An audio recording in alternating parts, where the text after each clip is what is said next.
Jean-Luc Melenchon and his team is going to be here soon, and we're going to dive into a conversation with Jean-Luc Melenchon, leader of the France Unbowed, La France Insoumise. Am I saying it right? I hope I'm saying it right. He's one of the most popular, if not the most popular, French leftist politician. Il y a toujours des petits trucs comme ça. Nice to meet you. Pleasure meeting you. Thank you so much for coming. Yes. Very excited to have you. One of the first things I wanted to talk to you about is what France Unbowed means, because we have a lot of people in my audience that are unfamiliar with French politics. So I want to get started by talking about how this party formed and what the name of it is. Il veut commencer par savoir qu'est-ce que ça veut dire la France Insoumise. Beaucoup de gens dans son audience ne connaissent pas forcément la politique française. Donc qu'est-ce que ça veut dire et comment ce parti s'est formé, c'est quoi son histoire? Il va falloir que je compacte, mais nous sommes, we French are very, comme on dit, agité, un peuple agité, un peuple. We're a very agitated people. Yes. Oh, we know. We see all the time with protests all the time happening. Nous sommes capables des meilleures choses. We are able of the. We're capable of the best. Et aussi du pire. But also of the worst. Okay. Et on a du talent dans les deux domaines. And we're very talented in both domains. Oh, absolutely. Okay, bon. I agree. Voilà. Il est d'accord. Le mouvement insoumis, ce n'est pas un parti, c'est un mouvement. The France Insoumise is referred as a movement and not a party. C'est un peu délicat, je laisse cette question de côté, d'accord? I just put this aside for now. Okay. Le fond de l'affaire, c'est que la politique en France, la scène politique, a explosé. French political scene has exploded. Les partis traditionnels se sont effondrés en même temps.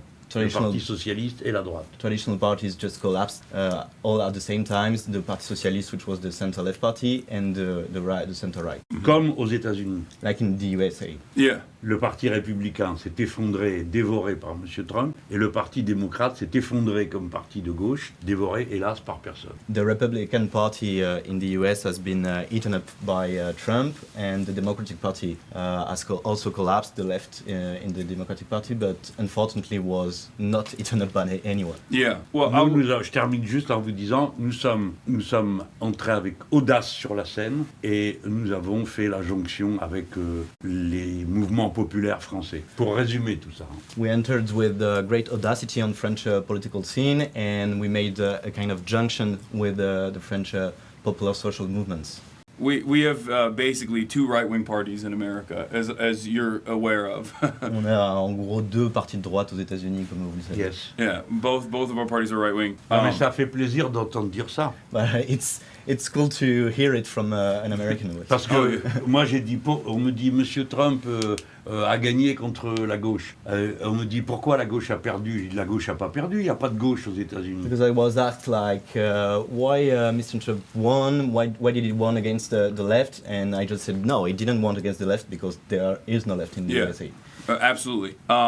So it's a movement more so than the traditional party system, is what you're saying. And I guess this brings me to my first question. What happened in the last election? Because it seemed like the left was able to get together with even center-left parties and create a new popular front. And for a brief moment, there seemingly was stability, and it brought a decent amount of, it brought a victory, but then it seems to me like Macron did something unprecedented and did something undemocratic, as a matter of fact, in one of the most important countries for democracy historically, carrying on at least the liberal democratic tradition. So if you don't mind giving my audience a little bit more background into that would be wonderful. Ok, ça m'amène à ma première question qui est qu'est-ce qui s'est passé dans la dernière élection, puisque de mon point de vue, apparemment la gauche avait réussi à s'unir, même avec certaines parties du centre-gauche, et à obtenir une victoire qui aurait pu apporter de la stabilité. Mais Macron a fait quelque chose de sans précédent, et même quelque chose d'antidémocratique dans un des pays historiquement les plus importants pour la démocratie. Donc est-ce que vous voudriez bien expliquer un peu ça pour les gens qui regardent? Mais vous avez fait un résumé parfait de ce qui s'est passé. Your take was perfect on what happened actually. Nous sommes, c'est incroyable. Et le monsieur Macron a eu beaucoup de cynisme, beaucoup d'audace aussi, mais au sens le plus criminel du terme. C'est du jamais vu. Vous faites une élection, nous gagnons l'élection et il décide que ce n'est pas nous qui avons gagné. Et il appelle comme Premier ministre un représentant du plus petit parti de l'Assemblée nationale, de droite. It was really incredible. Macron was very cynical about it. Him too had a great audacity, but more in a criminal sense of the term. It was like never seen. Like you call an election, we won the election, and then Mr. Macron has called a prime minister who's a member of the smallest party in the French National Assembly. Alors nous sommes passés à la contre-offensive dans l'Assemblée nationale. Et nous avons fait tomber le premier gouvernement qui a été nommé par M. Macron. Vas-y. We started to get on counter-attack mode in the French National Assembly, and we deposed a motion of no confidence against the first prime minister that was appointed by Mr. Macron, and we managed to fail him. Alors c'est un fait historique parce que pour la première fois, la gauche radicale dans un pays fait tomber un gouvernement de droite sans tirer un coup de fusil ni faire un mètre de barricade. It's really an historical fact because for the first time in this country, the radical left managed to take over a government without one shot being fired and 1 meter of barricades being put. Et nous allions dans cette contre-offensive. Un gouvernement tombe, donc le suivant arrive et on a dit on va recommencer. On va faire à nouveau une motion de censure. Et là, c'est le centre-gauche qui a sauvé M. Macron, c'est-à-dire les démocrates en France, le Parti socialiste français. And then we said, well, we have to keep going this counter-attack, and so the next government was appointed by Mr. Macron. We decided that we should depose another motion of no confidence against him to also fail him, but this time it was actually the center-left that decided to not vote this motion of no confidence, and it was the center-left that saved Macron, the Parti Socialiste, which is like the equivalent of the Democratic Party. Yeah, so the question, actually this is perfect to talk about the other coalition parties under the new Popular Front. There is seemingly endless sectarian infighting that takes place on the left. How is this? Is there any way to combat this? Is this a real problem, especially with the upcoming elections? What are your goals in particular? Bon, je pense que ce ne sont pas des petites querelles, ce sont des questions de fond qui sont posées. Je vous donne un exemple, c'est la situation à Gaza.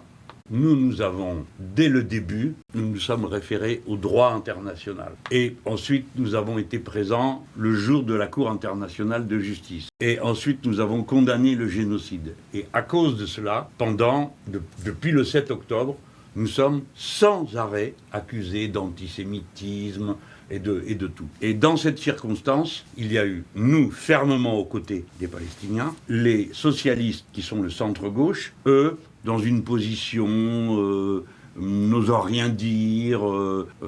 Et pour nous, cette divergence-là, par exemple, elle est considérable. Parce que si nous faisons semblant d'être des bons amis du centre-gauche, au moment où ils abandonnent la population de Gaza, c'est nous qui serons rejetés aussi, et pas seulement eux. I don't think it's only a little sectarian fuse, but it's a real problem. I give you an example, our position about Gaza.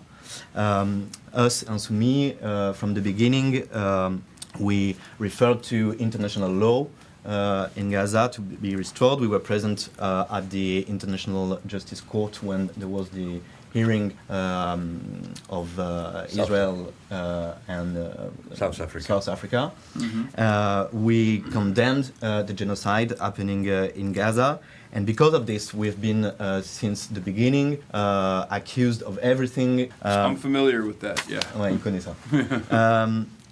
So we stand with the Palestinian people, whereas like the Parti Socialiste, so the center left, has adopted a position where they don't say anything, they're afraid of saying anything, and for us, this... They accuse us to be anti-Semites. And yeah, they accuse us of being anti-Semites, and this difference between us is not a small one for us, because if we make believe to be friend with those guys, it's not only them, but also us that will be rejected by all the people in France that are that have feelings for the people in Gaza.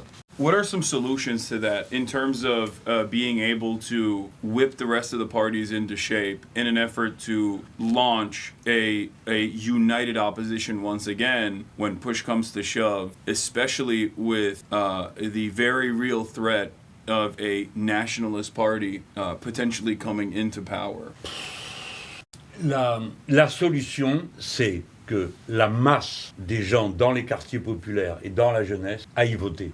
The solution resides in that the mass of the people in the youth and in popular working class areas go out to vote. Parce que l'union des partis ne suffit pas. Et dans ces partis, il y a des comportements qui sont considérés comme inacceptables par les milieux populaires, les milieux racisés, tu sais le traduire ça, les milieux de la jeunesse engagée politiquement, que ça dégoûte de voir ces partis. Et des fois qu'ils nous reprochent d'être alliés avec eux. Donc la vraie solution, c'est la démocratie. Les gens doivent aller voter. Parce que sinon, on passe son temps à faire voter n'importe quoi parce qu'on a peur. Alors comme on a peur, ah mon Dieu, on parle pas de ci, on parle pas de là, on ne répond pas à telle question, la peur, tout le temps la peur. Non, ça, nous refusons ça. Il y en a assez, on en a jusque-là. Chez vous, on vous fait voter démocrate, c'est-à-dire quelque chose qui n'a aucun sens à cause de la peur de M. Trump. Le résultat, vous avez M. Trump. Donc nous ne ferons pas ça. C'est long, hein, notre affaire. Hey, because uniting the parties is not enough. Because in these parties, there are people that have positions that are unacceptable for large part of working class people, of immigration background people, of the youth, the young people. So the solution is really democracy. People must go out to vote. Otherwise, we just do anything or vote anything only based on fear. And we silent any subject, or we vote for the less worst only for fear. In your home country, they made you vote Democrat based on the fear of Trump, and the result of that is that you have Trump. So we won't be doing this.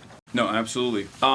Speaking of my home country, I feel like Americans, with the exception of nationalist movements, Americans are broadly blind to international solidarity. American left, in particular, has completely lost the internationalist tradition, whether it be a socialist one or even any sort of solidarity whatsoever. I would say neoliberals are united across the board. They coalesce around similar goals, and the right certainly is united as well in this growing movement of fascism, from the AfD in Germany to obviously the Nationalist Party here, to Elon Musk and Donald Trump and what they're doing in the United States of America. Do you see this as a new fascist wave growing internationally, and how can the American left work to combat this? Alors, oui, vous avez raison, la gauche aux États-Unis nous a ignorés absolument. Nous avons eu les plus grandes difficultés pour arriver à parler avec Bernie Sanders. Là, je l'ai fait la dernière fois qu'on y a été. C'était la première fois. On lui a envoyé des lettres, on a pris des contacts. Rien. Ça ne les intéresse pas. Ils ne s'intéressent qu'aux États-Unis d'Amérique. Point. Ça, c'est la première chose. First, yes, you're right about the American left. We ourselves had very big difficulties to reach out and to meet with Bernie Sanders. I met with him last time I was in the USA, but it was the first time, and before that we had great difficulties. We sent him letters, we tried to reach out, but nothing. They were only interested in what's happening in the USA and not international. Nous avons maintenant un contact qui a été établi avec DSA, parce que c'est les seuls qui se sont intéressés à nous. We now have contact established with DSA, Democratic Socialist of America, for the reason that they are the only one that have shown an interest in us. Yeah. Bon, après, oui, il y a une vague européenne. Le reste, je peux pas en parler. Je sais pas en Asie comment c'est, en Afrique comment c'est. Mais en Europe, oui, il y a une vague fasciste. Et il faut bien comprendre pourquoi c'est comme ça. Yes. There is a European wave of fascism. I can't speak about what's happening in Asia or Africa because I know less. But in Europe, yes, there is a fascist wave, and you have to really understand why. Toute l'Union européenne, c'est des anciens partis, des anciens pays communistes où toutes les structures sociales ont été détruites, les structures sociales d'avant. The east of the European Union is only former communist countries where all the social structures of the past have been destroyed. Et dans l'Europe de l'Ouest, toutes les structures sociales ont été détruites ou en cours de destruction à cause des politiques néolibérales. And in Western Europe, all the social structures have been destroyed or are being destroyed right now because of neoliberal policies. Il y a donc une agitation populaire, une tension dans toutes les sociétés. Et pour faire face, la droite a produit l'extrême droite. L'extrême droite ne tombe pas du ciel. L'extrême droite, c'est un projet, de l'argent, des dirigeants, des médias, et ils ont méthodiquement construit une extrême droite dans toute l'Europe. Pourquoi ? Pour diviser le peuple sur des bases racistes, religieuses, l'islamophobie. L'extrême droite, c'est une stratégie des dominants. Ce n'est pas un hasard de l'histoire. And to face this, so there is big tension and big social agitation around this social structure being destroyed. And to face this, the right has produced the far right. Because the far right doesn't fall from the sky. It has been built. It has money, it has its media, so it has been really constructed according to plan, and the plan is to divide the people on racial basis, on religious basis, with the growing Islamophobia in Europe.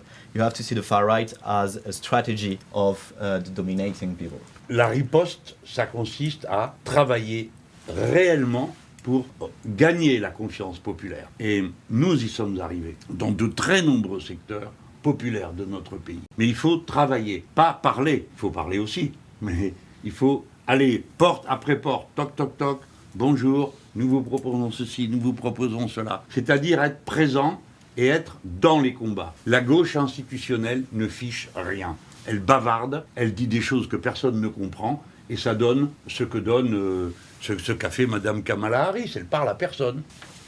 To win this fight against the far right, you have to work in order to gain popular trust. So we managed to gain popular trust in some sectors of our people.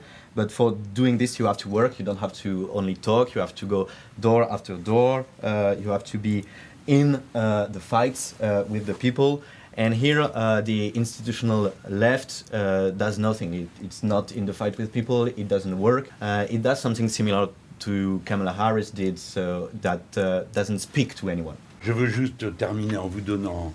Nous avons fait la preuve matérielle de ce que je suis en train de vous dire. Là, les quartiers où nous avons, porte après porte, fait réinscrire des gens sur le droit de voter, la liste électorale, c'est là que le Front populaire a fait ses plus gros scores, et c'est là qu'a été acquise la victoire, à ces endroits-là. We have like a material proof of what I'm saying is that we see that the areas in France where we were door to door and where we had a big campaign for voter registration.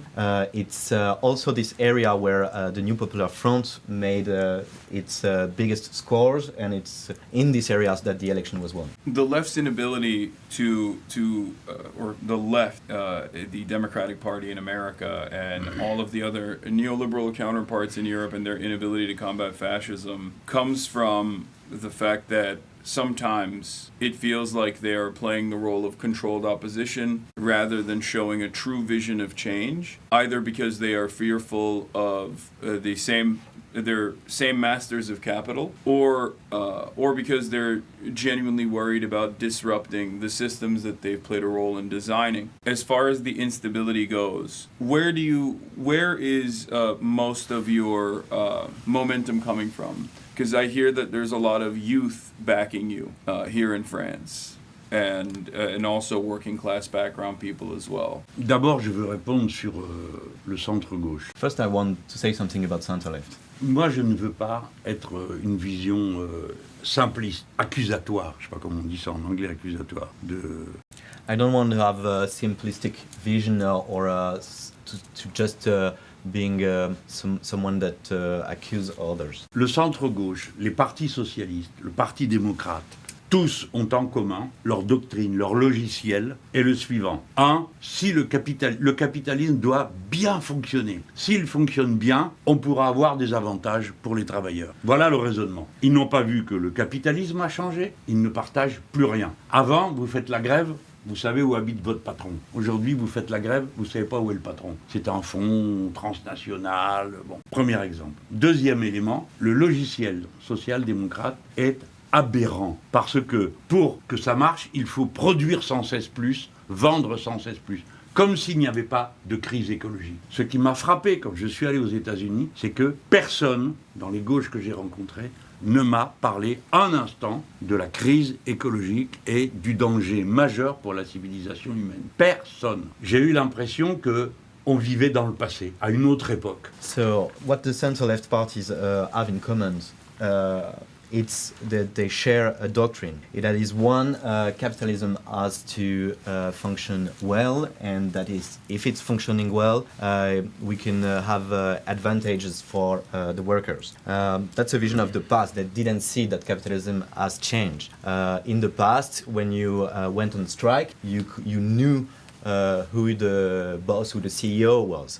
Today, when you go on strike, you don't even know who the CEO was. It's like an international fund, an hedge fund that you don't know.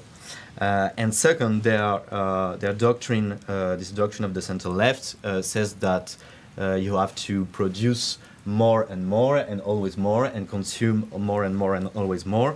And it's as they didn't know that the ecological crisis was happening. I was very, very struck that during my stay in the USA, nobody, even from the left, said anything to me about the ecological crisis. It was like it didn't existed. I felt like we were living in the past. So that actually brings me to my second point that I wanted to ask. What are some of the biggest crises that the French population is facing right now, and how do you want to address that? Donc, quelles sont les plus grosses crises que le peuple français fait face? Nous sommes un peuple qui est défini, qui s'est constitué autour de son État et de ses services publics. Le néolibéralisme détruit l'État et détruit les services publics pour qu'ils soient remplacés par des services privés. Par conséquent, c'est toute la population française qui est frappée. Et c'est même l'identité du pays qui est mise en cause. C'est pourquoi la crise est si profonde et pourquoi il y a une colère qui est aussi répandue et des fois, elle porte sur tout. Prenons un exemple. En France, nous avions le meilleur système de santé du monde. Aujourd'hui, vous pouvez mourir à l'hôpital en attendant d'être soigné. Nous étions parmi les premiers pays du monde pour la santé des enfants. Nous sommes maintenant 23e sur 27 pour la mortalité infantile. Nous vivons une catastrophe du mode de vie, de la manière de vivre des Français. Et c'est pourquoi la situation paraît si incroyable à tout le monde. Tout le monde est concerné. Les trains n'arrivent plus à l'heure. L'hôpital ne marche pas, l'école ne marche plus. On a l'impression que le sol, la vie de tous les jours se disloque. C'est pourquoi il y a une base très, très, très, très profonde d'opposition au pouvoir des néolibéraux, quels qu'ils soient. We as a French people have constructed ourselves around the states and the public services. And neoliberalism just destroys the states, it destroys public services, and so it's all the French population that is struck, and even in its core identity. It's a very deep crisis, and that's why there is so much anger in the French people that is on so much issues. For example, we used to be one of the best healthcare system in the world, and today in French hospital you can die waiting for care. Waiting. Yeah, we had the best reputation for health for children, and today we are the 23rd European country out of 27 for infant mortality. So it's really a catastrophe for our entire way of life. And it seems incredible for everyone that trains are not on time anymore, that public schools don't work anymore, that our hospitals don't work anymore. So it's the French everyday life that seems being collapsing, and that's why there is such a broad social basis for radical change. Do French people recognize that it is austerity that has caused their living conditions to collapse as opposed to previous generations? Or are they also falling to the mercy of reactionary propaganda and falling to the whims of right-wing nationalist parties, especially when there is no viable, in their eyes, up until recently, no real viable socialist alternative? Est-ce que les Français reconnaissent que c'est l'austérité qui est la cause de leurs maux, ou bien est-ce qu'ils tombent aussi dans la propagande réactionnaire qui accuse d'autres pour ces maux, spécialement à l'époque, c'est-à-dire avant notre émergence, où il n'y avait pas vraiment d'alternative de gauche radicale pour faire face. Oui, vous avez tout à fait raison. Tout à fait raison. C'est ça qui s'est passé. Et ça s'est passé dans tous les pays de l'Europe de l'Ouest. Les gens ont vécu, ils ont compris que toute leur vie était agressée et personne ne leur dit quoi faire. Sinon, il faut travailler encore, il faut produire davantage. Et s'il y a des problèmes, c'est à cause des Arabes, c'est à cause des musulmans, c'est à cause des immigrés. Oui, ça a marché, ils n'ont fait que ça pendant 10 ans. Vous savez, l'extrême droite en France, ça fait 56 ans que le parti de M. Le Pen existe. Nous, ça fait même pas 10 ans. Même pas 10 ans. Yeah, you're absolutely right.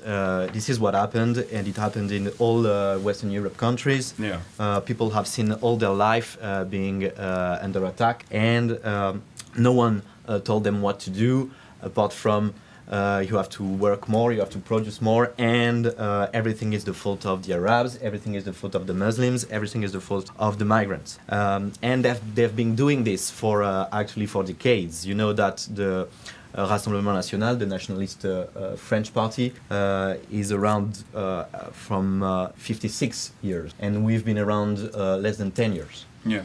Et quand les gens ordinaires ne regardent la télé, ils voient les partis de la gauche traditionnelle, et les partis de la gauche traditionnelle leur disent il faut être raisonnable, il n'y a pas d'argent, nous le comprenons, il faut faire des efforts. C'est-à-dire que la gauche traditionnelle, pour des gens qui écoutent de loin, dit la même chose que la droite. Donc, dans tous ces pays, la seule alternative, ça a été de se tourner vers l'extrême droite. C'est vous qui avez raison. C'est comme ça que ça s'est passé. Ça s'est passé aussi bien dans l'ancienne Europe de l'Est que l'Europe de l'Ouest. Mais pour renverser, il faut être clair, net, précis. Il faut dire, c'est tout ce système que nous rejetons, et surtout, il faut être concret. C'est-à-dire, il faut dire comment on va le faire, avec quelles mesures, que les gens comprennent.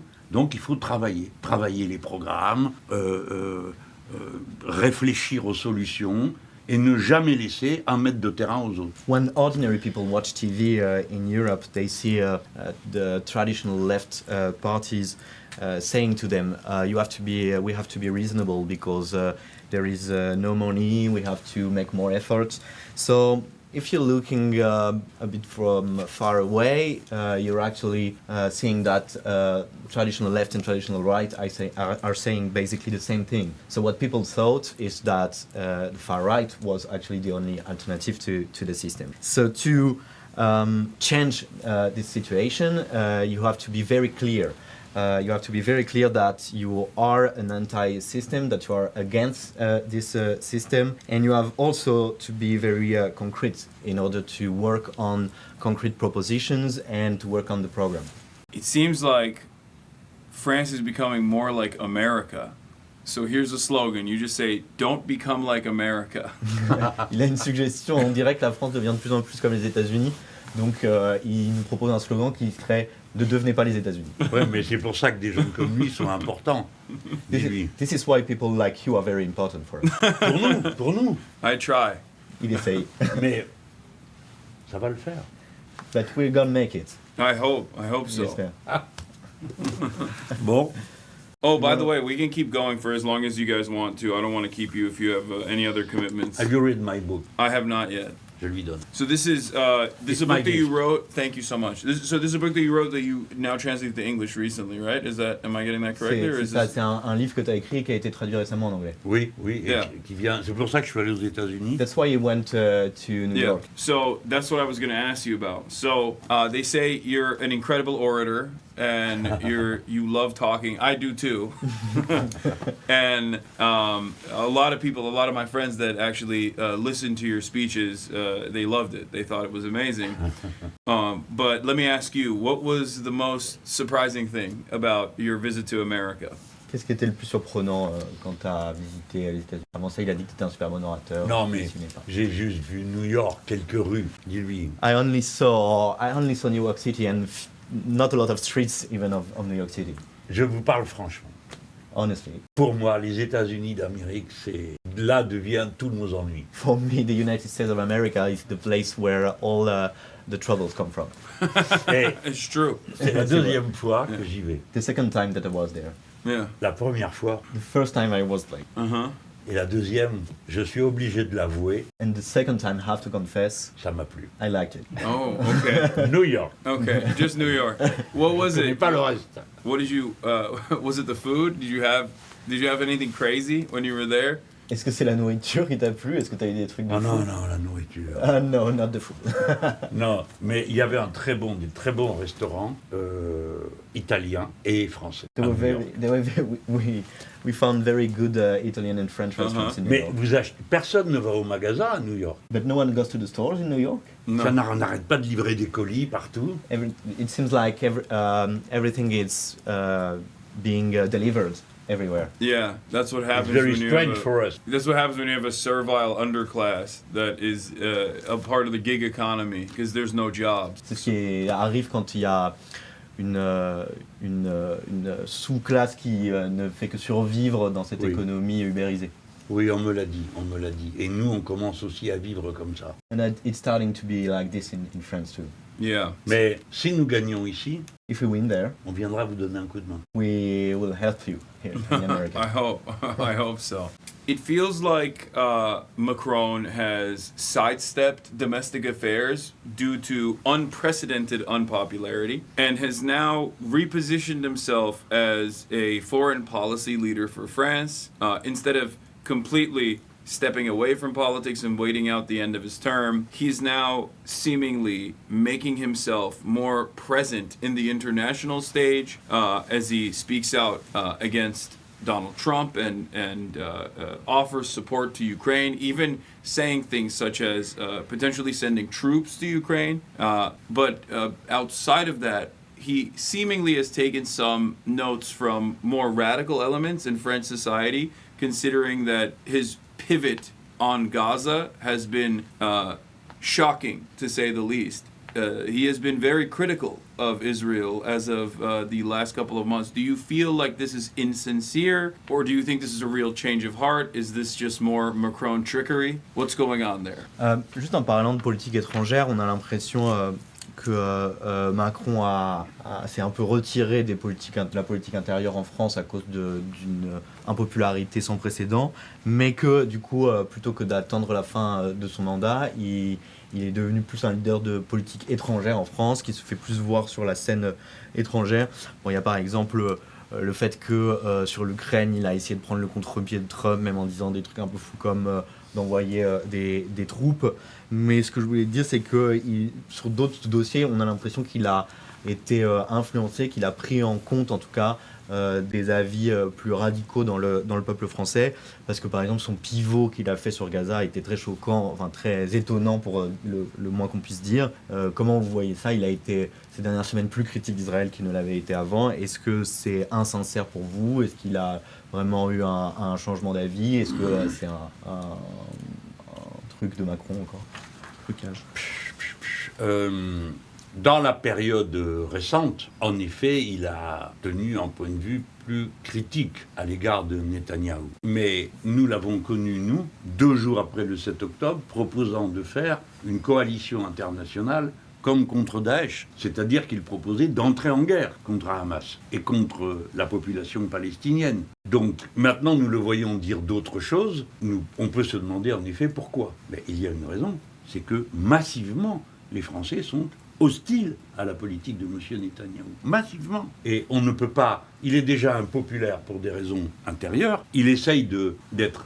Il ne peut pas se payer le luxe d'être aussi impopulaire pour des raisons internationales. It's true that in the recent periods he has expressed a more critical point of view towards Netanyahu, but we also have known here in France de Macron that 2 days after October 7th was proposing an ISIS-like international coalition, an international coalition like the one that was against ISIS to help Netanyahu.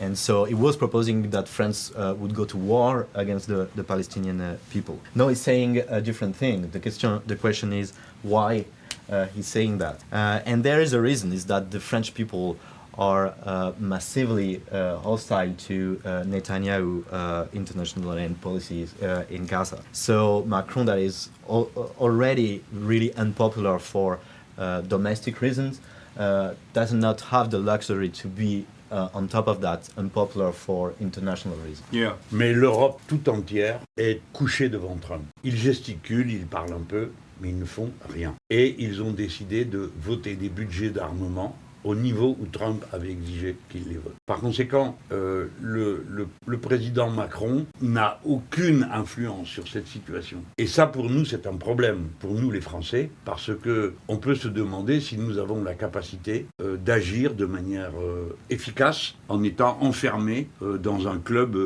comme l'Union européenne. Ou bien si nous devons agir pour notre propre compte dans le domaine des affaires étrangères. Parce que, vous savez, en Europe, il y a un ministre des Affaires étrangères, mais il n'y a pas de politique européenne commune sur les affaires étrangères. Deuxièmement, il y a un commissaire chargé de la défense pour l'Europe, mais ça ne fait pas partie des compétences de l'Union européenne. Donc tout ça est une ambiance absolument irréelle. Il reste que les États de l'Europe veulent être membres de l'OTAN et font ce que Trump leur dit de faire. Est-ce que vous vous rendez compte que M. Trump a menacé 2 de nos amis et alliés de toujours, le Mexique et le Canada, et personne n'a rien dit. M. Trump menace d'envahir le Groenland, qui normalement appartient à un pays de l'Europe, et personne ne dit rien. Tout ça est une comédie. And you have to know that all European Union states have been really submitted to Trump. They talk a little bit, they agitate themselves a little bit, but in the end they really submitted. Because they decided to vote for budget fund, for arms fund, at the levels that are the demands of Donald Trump. And Macron doesn't have any influence on this situation, which is a problem for us French, because we have to ask ourselves, are we able to act in an effective way being inside a club like the European Union? Should we act for our own self when it comes to international affairs? Because in Europe there is a kind of ministry for international affairs, but there is no common policies for international. There is a commissioner, a guy in the European Commission for defense, but there is not a common defense policy in Europe. So that doesn't make any sense. But European states, bottom line, want to be a part of NATO, and so that's why they submitted to Donald Trump. One example is that Donald Trump has threatened 2 of very good friends and allies of Europe, which are Mexico and Canada, and no one spoke up in Europe. This is incredible. Donald Trump threatened Greenland, which is supposed to be a part of a European Union country, Denmark, and no one really spoke up in Europe. No, there's no sovereignty for European nations as long as the NATO regime exists in the ways that it does. There's no sovereignty for European nations as long as America keeps dominating Europe. And I feel like this is something that right-wing parties, reactionary parties actually identify and criticize, even if they have no interest in breaking through that hegemony. But they will use that, as we've seen, as the right-wing parties did in the UK, where they talked about British sovereignty and how they must exit. They must do a Brexit. They must exit the European Union. Or even I think Meloni, when she was running, spoke out against the European Union and, of course, very quickly reaffirmed her position as being pro-NATO once she actually won power in Italy. But, of course, given the history of NATO, a right-wing fascist would be very, very accepting of NATO control in her country, considering that that's how they got any motion in Italy to begin with. This angle of attack, the way to communicate on this could be from the perspective of sovereignty for European nations and independence. Oui, et surtout, il faut bien comprendre, ils savent tous la vérité. La vérité, c'est que la prochaine guerre, c'est contre la Chine. C'est ça qui préoccupe Trump et les secteurs dirigeants aux États-Unis d'Amérique. Et donc, ils préparent tous, ils écrivent, ils font des résolutions dans le Parlement européen, ils signent des textes dans le cadre de l'OTAN ou des rencontres internationales qui toutes désignent la Chine comme adversaire. Pas Poutine et la Russie, la Chine. Et nous avons, nous, le sentiment que c'est cette guerre-là qu'ils préparent.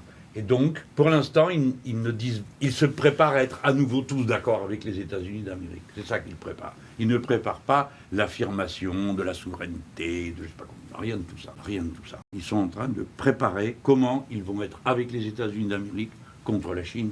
Point final. Ils n'ont aucune volonté particulière. Ils n'ont pas de volonté. Ça, c'est sûr. And they all know the truth. The truth is that the next war of the USA is against China. That's what Trump and the ruling class in the USA is actively preparing for. And Et les démocrates sont d'accord. And the Democratic Party also agrees with this.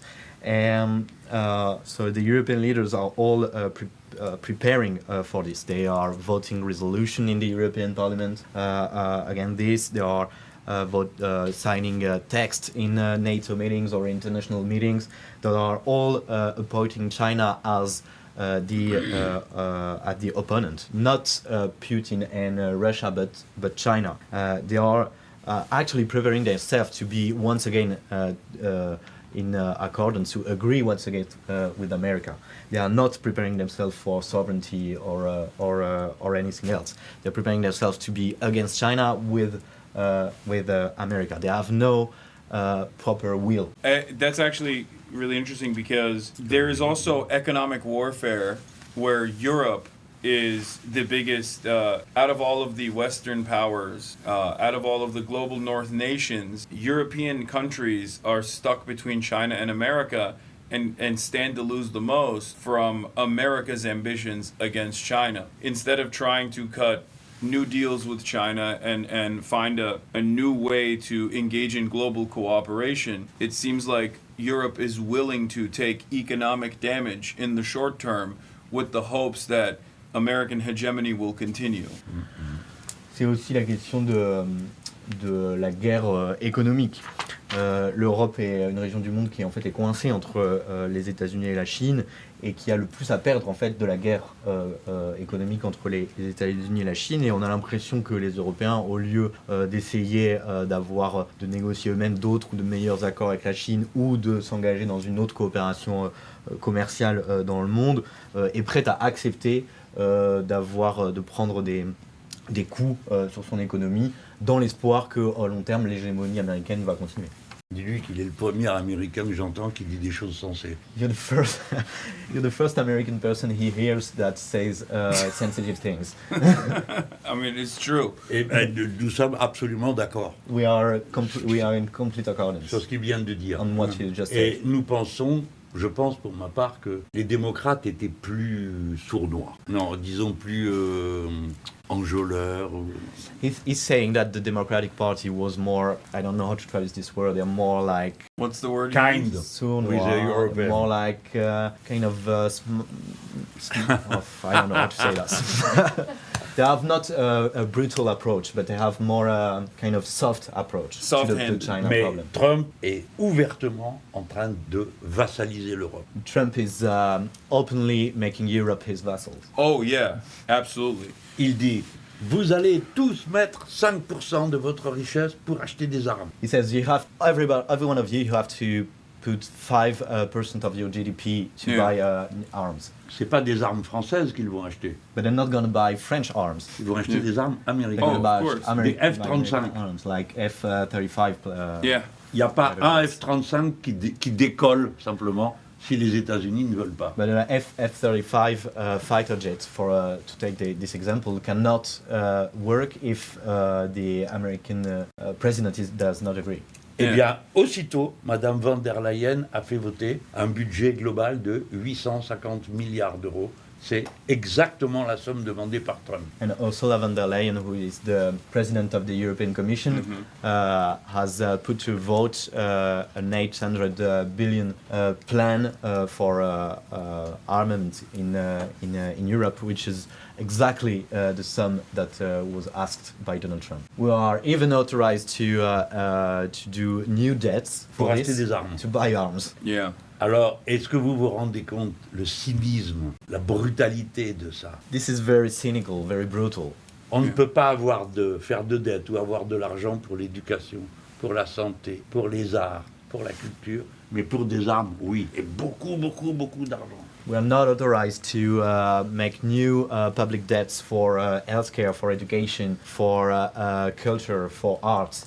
But for arms, yes, and we are authorized to spend a lot of money. C'est pourquoi vous avez raison, les Européens sont déjà prêts à obéir. Mais ils vont se laisser entraîner dans un affrontement avec la Chine qui n'a pas de sens, parce que le futur, c'est de discuter avec les Chinois, d'avoir un accord avec eux, de négocier. Ça n'a pas de sens de s'opposer à la première nation productive du monde dans un choc militaire. Ça n'a pas de sens. Pourquoi est-ce qu'on fera faire ça? Pourquoi? Quel est le problème avec la Chine? Monsieur Trump vient et il se comporte d'une manière incroyable. Il dit, vous allez nous acheter davantage. On croyait que c'était le libre marché. D'où il a eu l'idée qu'il va nous obliger à acheter quelque chose des Américains. Mais qu'est-ce que vous produisez qu'on peut vous acheter à part des armes? But you're absolutely right that the European leaders are already ready to obey. They are going to let them be thrown in an opposition with China that doesn't have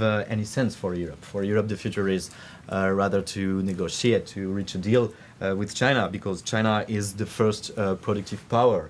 So a military opposition with them just doesn't have any sense for European. Donald Trump wants to force us to buy stuff from America, but wasn't America for free trade and free Yeah. free competition? And what does America produce that we can buy? Like Guns. Guns, yeah. And salmonella chicken. Et des poulets à la salmonelle. Yeah. He says you won't be able to go back to the USA, maybe.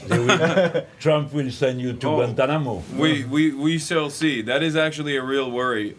They have started detaining American citizens as well at the border. I'm an American citizen, but they look through your phone and everything. We don't have a constitution before you enter the border. So that's a real fear that I have right now as I return tomorrow to the country. En fait, c'est vraiment une inquiétude qu'ils ont parce qu'ils ont commencé maintenant, ce qui est exceptionnel, à détenir des citoyens américains aussi à la frontière, à fouiller leur téléphone et leur matériel électronique parce que, en gros, ils ont utilisé l'argument que même les citoyens américains, comme lui qui est citoyen américain, n'ont pas leur droit constitutionnel avant de traverser la frontière, donc ils peuvent. Donc c'est en fait une inquiétude qu'il a pour. They're gonna see this in my bag and say radical. Ils vont voir ça dans son You're going sac, to ils vont jail. dire radical.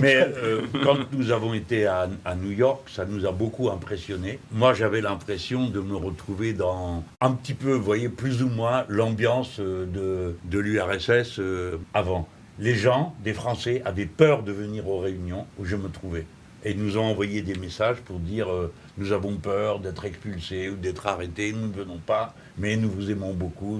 Mais jamais je n'aurais imaginé voir une chose pareille aux États-Unis d'Amérique. Jamais. I was very impressed in New York. It reminded me a bit, not entirely, but a bit of the atmosphere that were in USSR actually, because like when we did like a meeting with French from France Insoumise living in New York, there were a lot of people that were afraid to come, French people that were afraid to come, that sent us message to say that they wouldn't be attending because they were afraid of being spotted and then detained and deported, etc.